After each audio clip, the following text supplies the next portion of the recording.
Да. Привет, привет. Что? Когда следующая летучка? Наверное, через месяц. Нет, раньше я не смогу приехать. Да, завтра схожу за билетами. Ты тогда позвони всем остальным и назначь, пожалуйста. Всем привет из 2024 года. Владимир Путин недавно проводил очередную, 18-ю по счету, пресс-конференцию. Если вы еще не успели прочитать об этом в газетах, я перескажу вам вкратце. Главный вопрос, который ему задавали, был, конечно, вопрос об изоляции российского интернета. Надо иметь это в виду, но мы же не собираемся сами себя отключать. Ведь за несколько месяцев до этого Роскомнадзор наконец объявил, что строительство автономной российской сети закончено. И после этого все связи с внешним миром за пределами России были полностью отключены.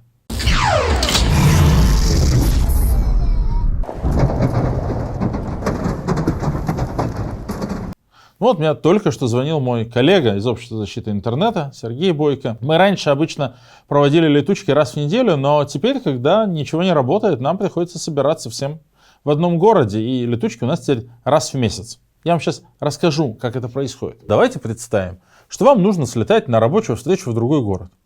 Созвониться никак нельзя. Ни скайпа, ни зума, ни ватсапа, ни фейстайма, никаких видеозвонков. Точно придется лететь на самолете. Момент покупки билетов опустим. Предположим, они у вас уже есть.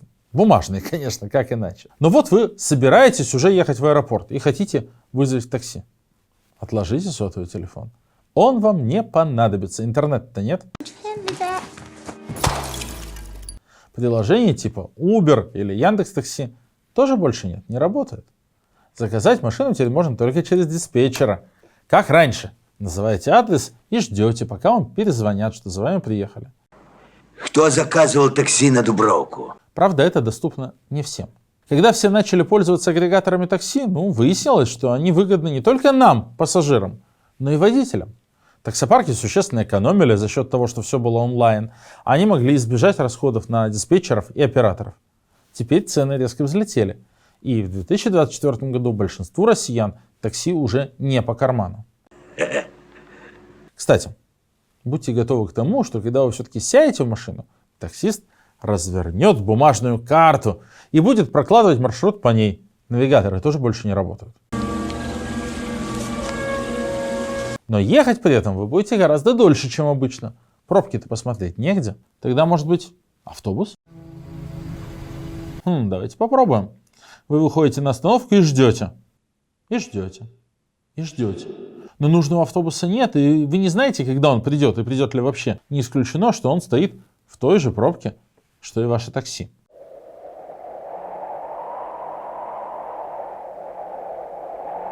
Дороги заполнены фурами, которые пытаются добраться до магазинов. Кстати, про магазины.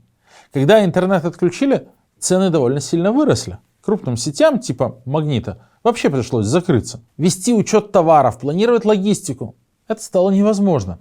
Без интернета просто неизвестно, где что закончилось. Невозможно построить цепочку снабжения, сделать заказы, отследить товарооборот. За едой теперь снова нужно ходить в ближайший продуктовый. Помните, такие небольшие магазинчики на районе.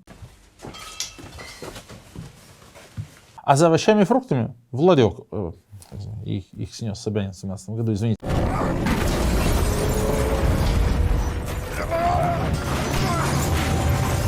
Ходите с кошельком и с наличными, а вот банковские карточки больше не нужны.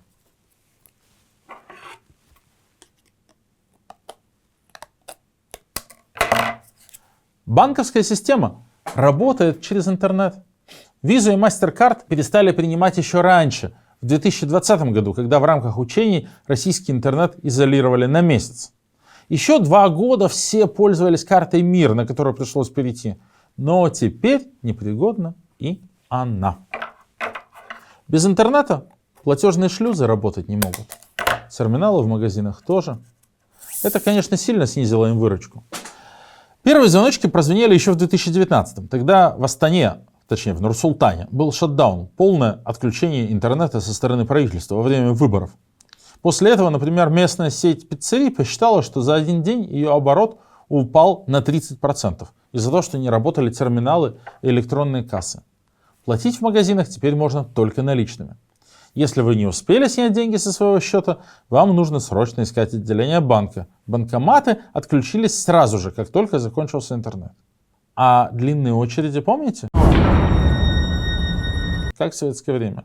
А бумажки или списки, в которые надо записываться в 6 утра, они вернулись. Я перед вами возьму. Я за деньгами бегала, я стояла. Я стояла. На самом деле отсутствие очередей — это одна из важных штук, которые дал нам интернет. Вспомните, когда появились электронные сервисы и госуслуги, в поликлиниках, авирах, в МФЦ стало намного проще. Вы могли заранее записаться на удобную дату, прийти, когда нужно, и довольно быстро все сделать. Работа государственных органов, налоговая отчетность, документооборот — это все шло через интернет, не говоря о таких вещах, как оплата штрафов в ГИБДД, получение загранпаспорта или запись ребенка в детский сад или в школу. К слову о школе. Сможете помочь ребенку подготовить доклад для урока, не заглядывая в Википедию? Википедию отключили вместе с интернетом. Так что вам только в библиотеку. С интернетом мы никогда даже не замечали, как легко было общаться и поддерживать связь с друзьями, родственниками, знакомыми. А теперь мы не можем обмениваться сообщениями и звонками, например, с родственниками, которые живут за границей, или с коллегами из других стран. Маленькие бизнесы, индивидуальные предприниматели больше не выживают. Люди не могут, например, продавать свои торты или вязаные игрушки через Инстаграм, а даже если помогли, оплатить-то все равно никак, не работают карты, денежные переводы. Нормально спланировать путешествие мы тоже не можем. Нельзя забронировать отель, посмотреть, где поесть, узнать, в какие дни открыты музеи. И хуже всего, мы не знаем, что на самом деле происходит. Ни в стране, ни даже в соседнем районе. Дух майданутой Украины разносится и по Москве. С тех пор, как отключен интернет, мы больше не можем узнавать новости так же быстро, как раньше. О сгоревшем в Шереметьево суперджете мы бы узнали только через день, наверное. О массовых задержаниях на московских митингах через неделю, через сарафанное радио. А, скажем, о теракте у здания ФСБ на Лубянке, возможно, никогда. Потому что в эфире телеканалов об этом не скажут, а распространение информации будут пресекать. Такие дела. Да, алло. Что? Что? Саша не сможет быть на летучке через месяц? Билетов нет? Что?